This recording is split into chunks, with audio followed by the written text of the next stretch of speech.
దేవుడు స్వయంగా వచ్చి కాపాడాలని ఎదురుచూశాడు. చివరికి ఏమైందో తెలుసా? ఈ కథ మీ కళ్ళు తెరిపిస్తుంది. ఒక పల్లెటూర్లో భయంకరమైన వరదలొచ్చి ఊరంతా మునిగిపోతుంది. అందరూ ప్రాణాలు అరచేతిలో పెట్టుకుని ఊరు ఖాళీ చేసి వెళ్తుంటారు. కాని ఒక వ్యక్తి మాత్రం నన్ను దేవుడే కాపాడుతాడు అని మొండిగా ఇంట్లోనే కుర్చీ ఎక్కి కూర్చున్నాడు. ఇరుగుపొరుగువారి పిలిచినా వెళ్లలేదు. నీటిమట్టం పెరిగాక ఇంటి పైకప్పు ఎక్కాడు. అప్పుడొక పడవ వచ్చి రమ్మని పిలిచినా ఎక్కలేదు. వరద ఉధృతికి ఇల్లు మునిగిపోతుంటే పక్కనే ఉన్న చెట్టు ఎక్కాడు. చివరగా ఒక హెలికాప్టర్ వచ్చి తాడువేసినా నా దేవుడు ఖచ్చితంగా వస్తాడు అని ఎక్కలేదు. చివరికి ఆ చెట్టు కూడా కూలిపోయి అతను ప్రాణాలు కోల్పోయాడు.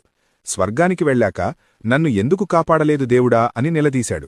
దానికి దేవుడు నవ్వి, పిచ్చివాడా, నీకోసం ఊరి జనాన్ని, పడవను, హెలికాప్టర్ని పంపింది నేనే, కాని నువ్వే గుర్తించలేదు అన్నాడు. నీతి: దేవుడు మనకోసం నేరుగా ఆకాశం నుండి దిగిరాడు. ఆపదలో సాయం చేసే మనుషుల రూపంలో, అవకాశాల రూపంలో వస్తాడు. ఆ సాయాన్ని గుర్తించి